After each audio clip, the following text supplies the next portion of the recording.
안녕하십니까. 사실과 자유 이승만TV의 주익종입니다.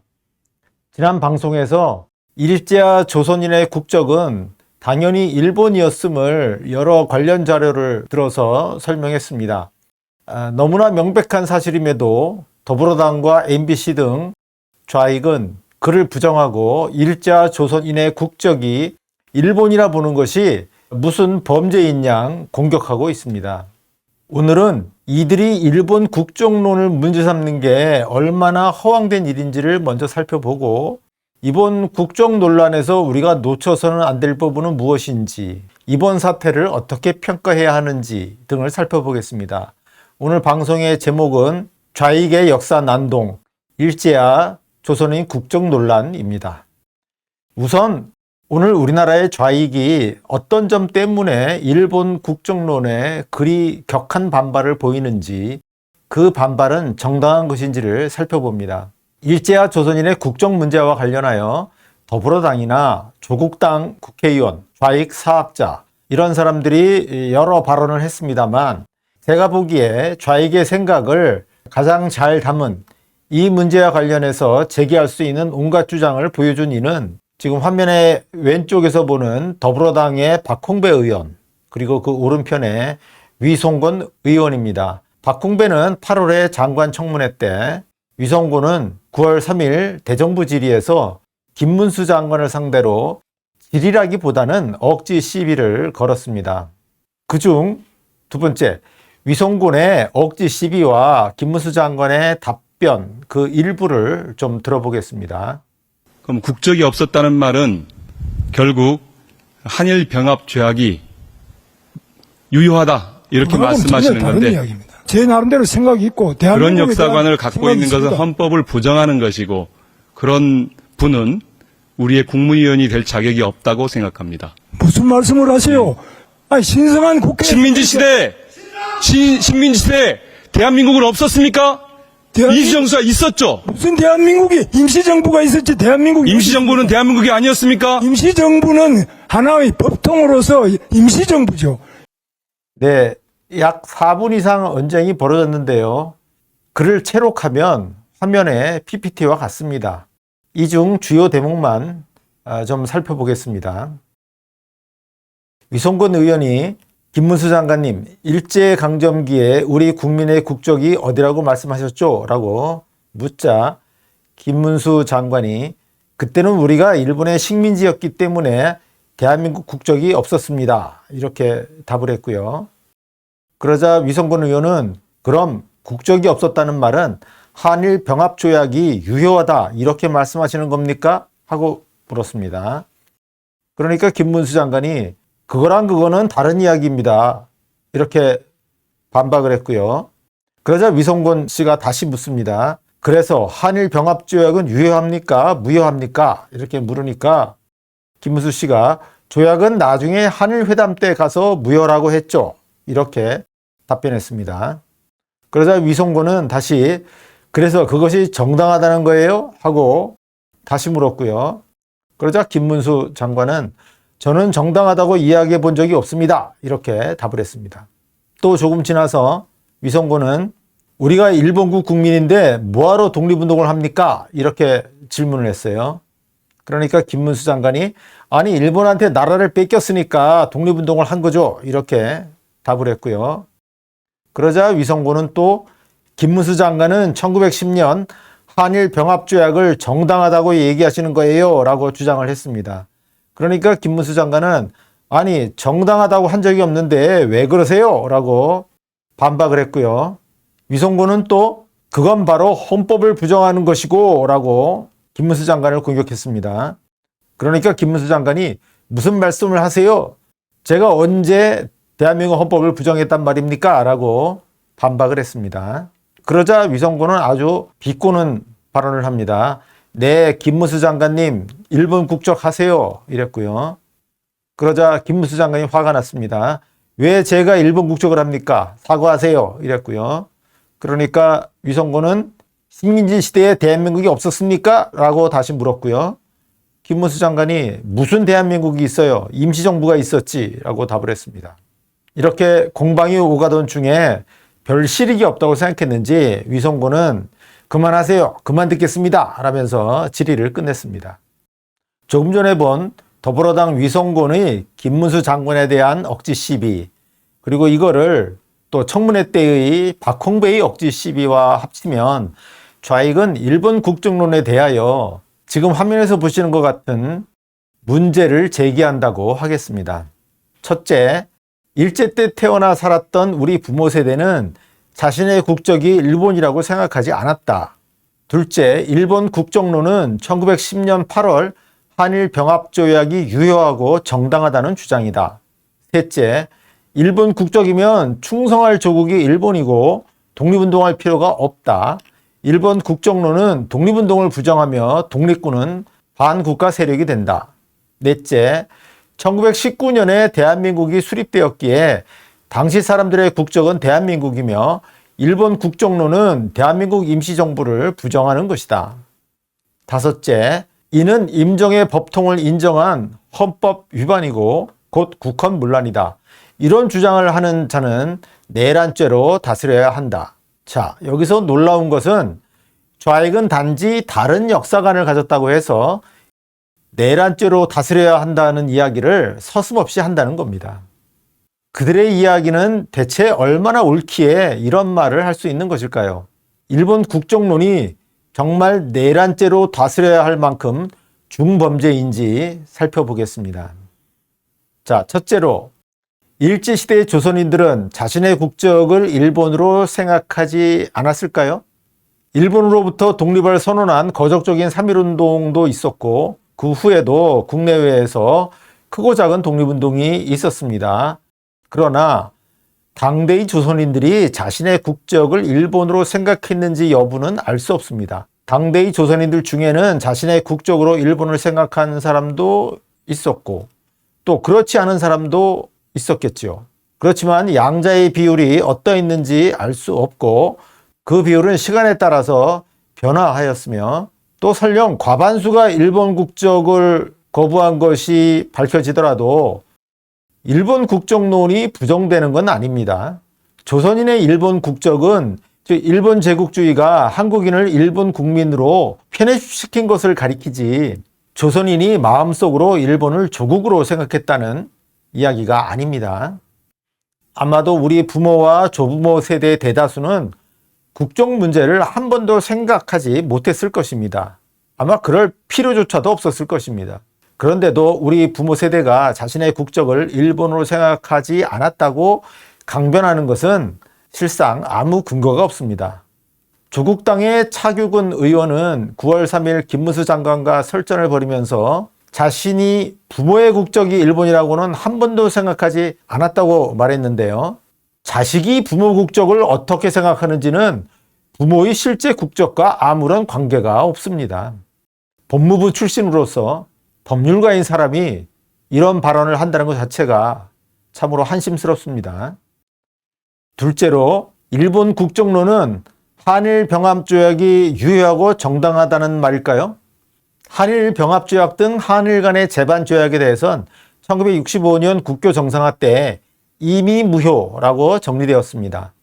그것이 처음부터 무효였는지 아니면 1910년 8월 체결 당시에 유효했는데 1945년 8월에 무효가 되었는지는 이제 더 이상 따질 수 없게 됐습니다.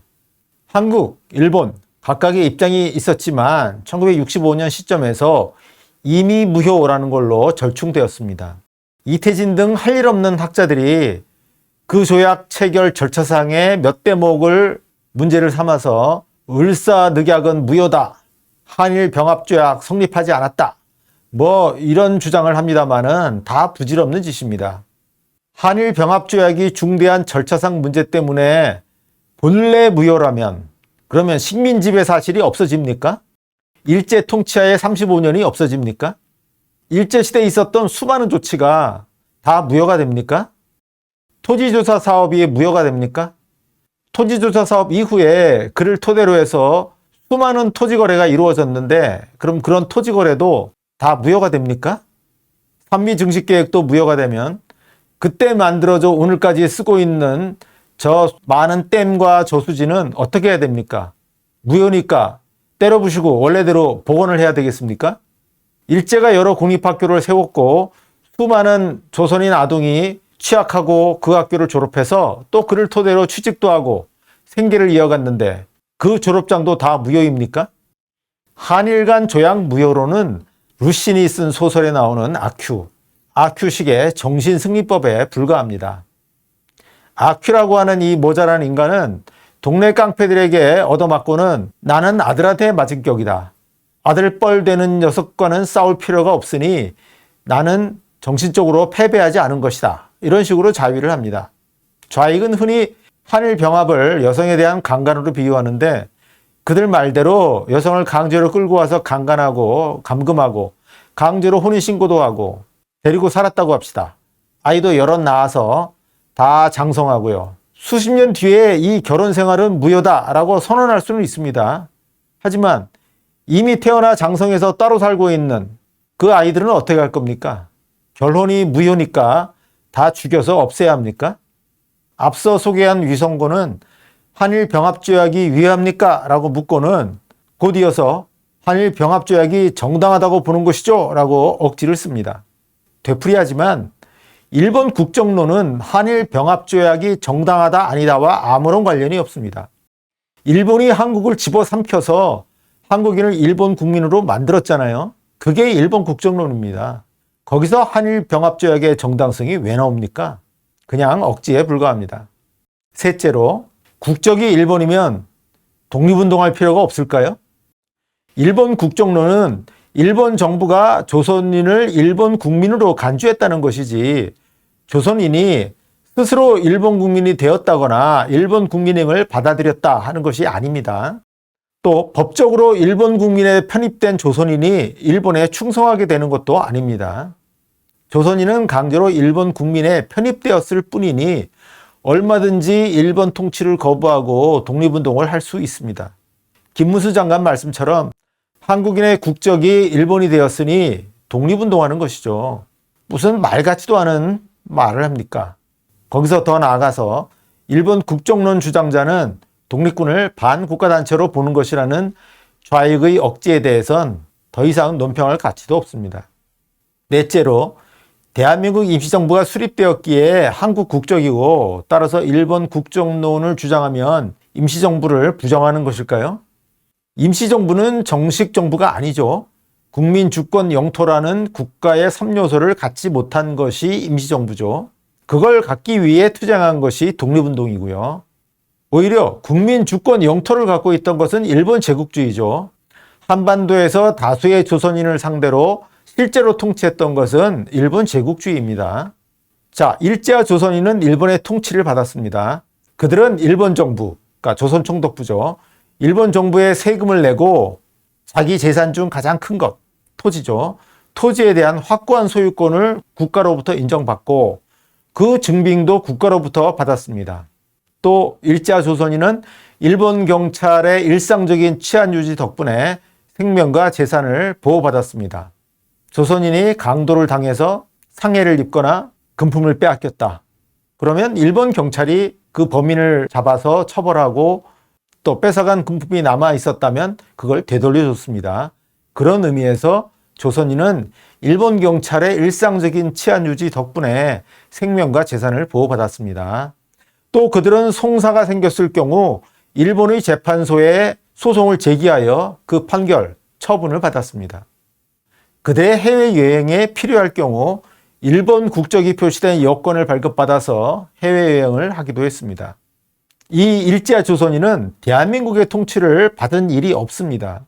대한민국 임시정부가 한반도의 조선인을 통치한 사실이 있습니까? 없지요. 그렇다면 일본의 통치를 받은 조선인들은 임시정부를 부정한 겁니까? 조선인들은 망국노 생활을 했을 뿐입니다. 일본 국정론은 그런 현실을 지적했을 뿐이고요. 일본이 강제로 한국인을 일본인으로 만들었다. 이뿐입니다. 여기서 임시정부 부정이 왜 나옵니까? 억지일 뿐입니다. 다섯째로, 임시정부의 부정은 곧 국기 부정, 국헌문란이니 내란죄로 다스려야 할까요? 바로 여기에서 좌익의 속내가 드러나 있습니다. 좌익은 김문수, 이영훈 등 우파 역사관을 가진 사람들을 역사 부정죄로, 내란죄로 처벌해서 박멸하고 싶은 것입니다. 더불어당 좌익은 윤석열 정부와 국힘당이 자기 정체성이 없이 더불어당에 끌려다니기를 원합니다. 윤석열 정부는 총선 참패 후 완전히 힘이 빠졌고 국힘당은 이념적으로 사실상 완전히 맹탕입니다. 그나마 윤석열 대통령이 뒤늦게 정신을 차리고 자유우파 정체성이 분명한 사람을 몇몇 요직에 임명했습니다. 낙성대 경제연구소 이사장이었던 김낙년 한국학중앙연구원장, 그리고 김문수 고용노동부 장관입니다. 김문수 장관이 이영훈 교수와 매우 가깝다는 것은 많은 사람들이 알고 있습니다. 이에 그들은 이영훈 교수와 같은 역사관을 가진 사람들을 제도권에서 축출하고자 합니다. 김문수 장관이 윤석열 정부 내에 안착하면 제2, 제3의 김문수가 등장할 수도 있습니다. 이에 그들은 김문수 장관을 기필코 낙마시키려고 청문회 때부터 또 이번 정기국회에서도 총력전을 벌이는 것입니다. 그래서 자유우파의 역사관을 가진 정통 우파 인물이 제도권에 발붙이지 못하도록 또 제도권에서 박멸하고자 하는 것입니다. 이 점에서 그들은 전체주의자들입니다.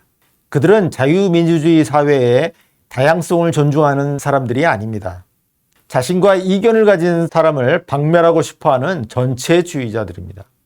자유민주주의를 위협하는 진정한 적은 전체주의입니다.